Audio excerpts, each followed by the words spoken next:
வணக்கம் நண்பர்களே.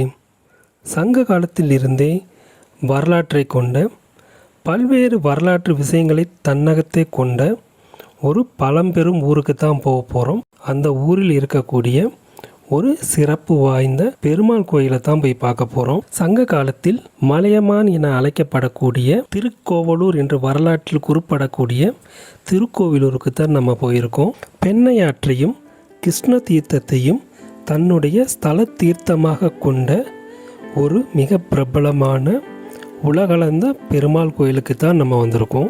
பல்வேறு வரங்களையும் பல்வேறு யாகங்களையும் தவங்களையும் கொண்ட மாபலி சக்கரவர்த்தி மற்றொரு மிகப்பெரிய யாகம் ஒன்றை செய்கிறாரு. இதன் மூலம் தேவர்களை விட அதிகமான சக்தியை பெறக்கூடும் என அஞ்சிய தேவர்கள் விஷ்ணுவிடம் போய் முறையிடுறாங்க. அதனால் விஷ்ணு பகவான் மாபலி சக்கரவர்த்தி செய்யும் யாகத்துக்கு சென்று ஒரு வாமன அவதாரம் எடுத்து அவரிடம் யாசகம் கேட்கிறாரு. அந்த யாசகம் கேட்பது விஷ்ணு என அவருடைய குலகுருவான சுக்லாச்சாரியார் உணர்ந்து மாபலி சக்கரவர்த்தியை தடுக்கிறாரு. கடவுளே தன்னிடம் வரம் கேட்பதை நினைச்சு பெருமை கொண்ட மாபலி சக்கரவர்த்தி வாமன அவதாரத்தில் வந்த விஷ்ணுவிடம் என்ன வர வேண்டும்னு கேட்குறாரு.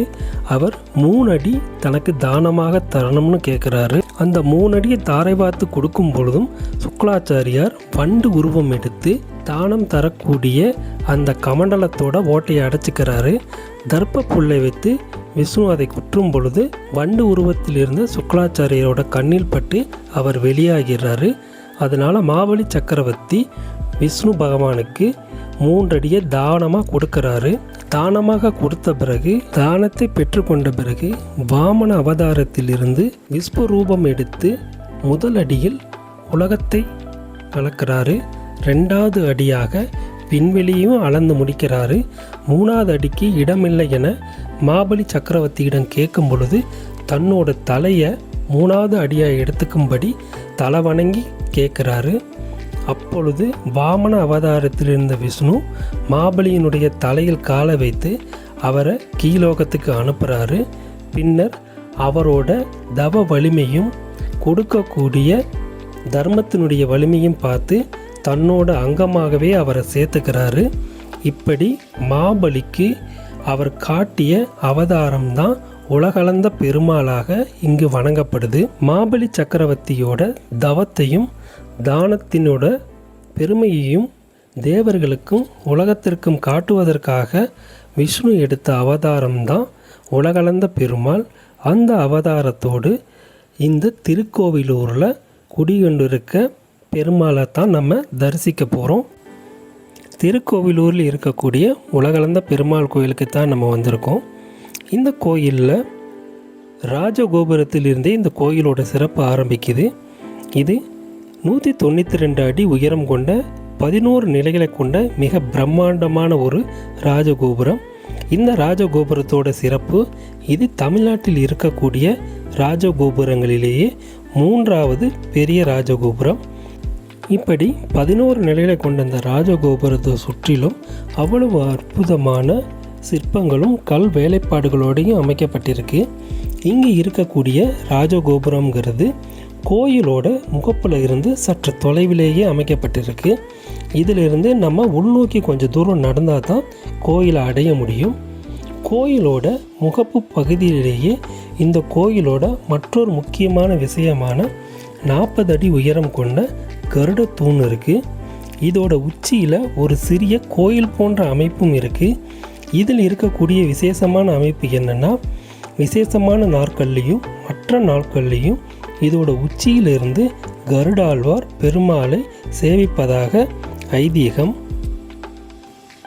இந்த கோயிலில் இருக்கக்கூடிய முன் மண்டபங்கிறது பாண்டியர்களால் கட்டப்பட்டது. இந்த முன் மண்டபத்தை கடந்து நம்ம கோயிலோட கோபுரத்தை தரிசனம் பண்ணிட்டு கோயிலுக்குள்ளே போகலாம். கோயிலின் முன்னாடி இருக்கக்கூடிய கோபுரம் சிறிய அளவிலான கோபுரமாக தான் இருக்குது. இங்கே கோயிலோட நுழைவாயிலேயே கோயில் திறக்கும் மற்றும் மூடும் நேரமும் அபிஷேகத்திற்கான நேரமும் எழுதி போட்டிருக்காங்க.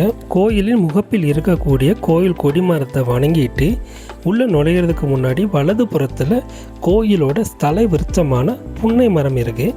அதையும் நம்ம வணங்கிட்டு மூலவர் சன்னதிக்கு இடது பக்கத்தில் இருக்கக்கூடிய அம்பாள் சன்னதிக்கு போயிட்டு வந்துடலாம்.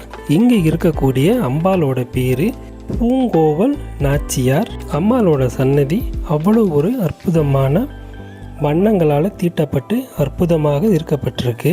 அம்பாளோட சன்னதிக்கு போகிறதுக்கு முன்னாடியே ராமானுஜனோட சிற்பமும் இருக்குது. அவரையும் வணங்கிட்டு நம்ம அம்பாளை போய் தரிசனம் பண்ணிட்டு வரலாம்.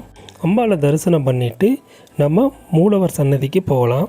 மூலவர் சன்னதிக்கு முன்னாடியே இங்கே இந்த கோயிலோட பெருமாளை மங்களாசாசனம் செய்தவர்களான பொய்கையாழ்வார், பூதத்தாழ்வார், திருமங்கை ஆழ்வாரோட ஓவியங்கள் வரையப்பட்டிருக்கு. அதை பார்த்த பண்ணமே நம்ம உலகளந்த பெருமாளை போய் தரிசனம் பண்ணலாம். இங்கே இருக்கக்கூடிய உலகளந்த பெருமாள் மரத்திலான மூலவர்.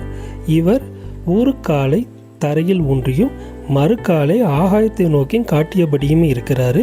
இங்கே போகிறப்போ 2 பாதத்தையும் பார்த்து தரிசனம் பண்ணுங்க. அதன் பிறகு பெருமாளோட கையில் இருக்கக்கூடிய சங்கு சக்கரம் மாற்றி அமைக்கப்பட்டிருக்கும். இந்த கோயிலில் மட்டும்தான் அந்த முறையில் இருக்குது.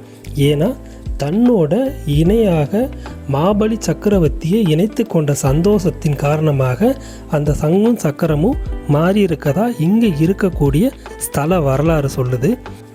இந்த கோயிலை நம்ம தரிசிக்க வேண்டிய மற்றொரு முக்கியமான இடம் மூலவர் சன்னதிக்கு பின்புறத்தில் வாமனரோட சன்னதியும் இருக்குது. உலகளந்த பெருமாளாக வெளியில் காட்சி தர்ற பெருமாள் சன்னதிக்கு பின்புறத்தில் வாமனராகவும் காட்சி தர்றாரு. இதையும் போய் கண்டிப்பாக தரிசனம் பண்ணுங்க.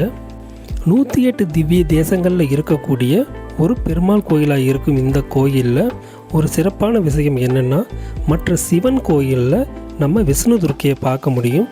ஆனால் மற்ற பெருமாள் ஸ்தலங்களில் நம்ம விஷ்ணு துர்க்கையை பார்க்க முடியாது.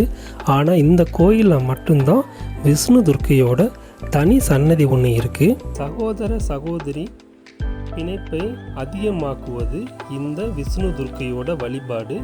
இந்த விஷ்ணு துர்க்கை அம்மன் சுயம்புவாக உருவானவங்க. கோயிலின் வெளிப்பிரகாரத்தில் வீர ஆஞ்சநேயர், பழமையான வீர ஆஞ்சநேயரோட சன்னதியும் லட்சுமி நரசிம்மரோட சன்னதியும் இருக்குது. ஆஞ்சநேயர் சன்னதிக்கு பக்கத்திலேயே லட்சுமி வராகரோட சன்னதியும் இருக்குது. திருவிக்கிரம சாமிகள் என்று அழைக்கப்படக்கூடிய இங்கு இருக்கக்கூடிய மூலவர் வரும் பக்தர்களுக்கு பதவி உத்தியோகம் சம்பந்தமான பல்வேறு பிரச்சனைகளுக்கும் இங்கு தீர்வு கிடைப்பதாக சொல்கிறாங்க. இங்கு இருக்க பெருமாளுக்கு வஸ்திர தானமும் நெய் அபிஷேகமும் செய்வது சிறப்பானது. ஒரு பாண்டிய, சோழர் மற்றும் நாயக்கர் காலத்தில் கோயில் ஒவ்வொரு காலகட்டத்திலையும் புனரமைக்கப்பட்டிருக்கு. அதற்கான கல்வெட்டுக்கள் கோயில் முழுவதுமே காணப்படுது. 5 ஏக்கர் பரப்பளவில் மிக பிரம்மாண்டமாக இந்த கோயில் அமைஞ்சிருக்கு. இந்த கோயில் திருக்கோவிலூரோட மையப்பகுதியிலே அமைஞ்சிருக்கு. இந்த கோயிலிலும் கோபுரங்களும் மற்றும் மூலவரோட சன்னதி சக்கர விமானத்தாலும் அமைக்கப்பட்டிருக்கு. கோயிலோட சுற்றுப்பிரகாரத்தில் மற்ற ஆழ்வார்களுக்கும் தனியாக சன்னதியும் இருக்குது. இங்கே பொய்கை ஆழ்வார், பூதத்தாழ்வார், திருமங்கை ஆழ்வாரோட தனித்தனி சிலைகளும் இங்கே அமைக்கப்பட்டிருக்கு. அதுக்கு தனியாக சன்னதியும் இருக்குது. இந்த சன்னதிக்கு பக்கத்திலேயே அம்மன் ஆண்டாள் நாச்சியாரோட சன்னதியும் இருக்குது. மார்கழி உற்சவம், வைகுண்ட ஏகாதேசி, பரமபத வாசல் திறப்பு, புரட்டாசி மாதம் போன்ற விசேஷமான நாட்களில் சிறப்பு பூஜைகளும் நடைபெறுது. இங்கு பங்குனி பிரமோற்சவம் அன்று அம்மனுக்கு ஊஞ்சல் திருவிழாவும், ஆவணி மாதம் அன்று உரியடி திருவிழாவும் நடத்தப்படுது. இப்போ நம்ம கோயிலோட பரமபத வாசல், சொர்க்க வாசலை பார்க்கலாம். இந்த கோயிலில் மற்றொரு சிறப்பு சன்னதிகளாக திருமாலோட படைகளின் படை தளபதிகளாகவும், படையை வழிநடத்துபவராகவும் மற்றும் திருவிழாவப்போ திருவிழாவை வழிநடத்துபவராகவும் இருக்கக்கூடிய சேனை முதலிகளோட தனி சன்னதி ஒன்றும் இருக்குது. கோயிலின் வெளிப்பிரகாரத்தில் கொடி கம்பத்திற்கு இடதுபுறத்தில் கிருஷ்ணரோட சன்னதியும் இருக்குது. இங்கே இருக்கக்கூடிய கிருஷ்ணர் சால கிராமம் என்ற அரிய வகை கல்லினால் ஆனவர். குழந்தை வரத்திற்கான பல்வேறு நேர்த்திக்கடனும் இந்த கோயிலில் செய்கிறாங்க. கோயிலை எல்லாம் சுற்றி முடிச்சுட்டு கோயில் பிரசாதமாக இங்கே தயிர் சோறு கொடுத்தாங்க.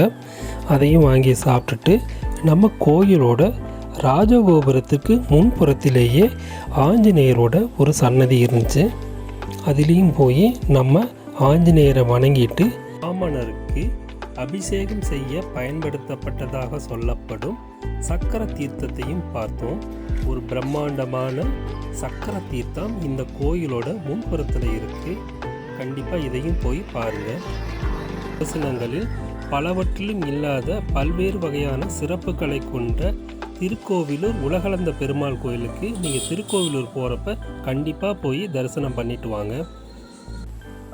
இன்னும் இது போன்ற நல்ல நல்ல வீடியோக்கள் வருவதற்கு தொடர்ந்து நம்ம சேனலுக்கு ஆதரவு தாருங்கள். இன்னும் இது போன்ற நல்லதொரு வீடியோவில் உங்களை சந்திக்கிறேன்.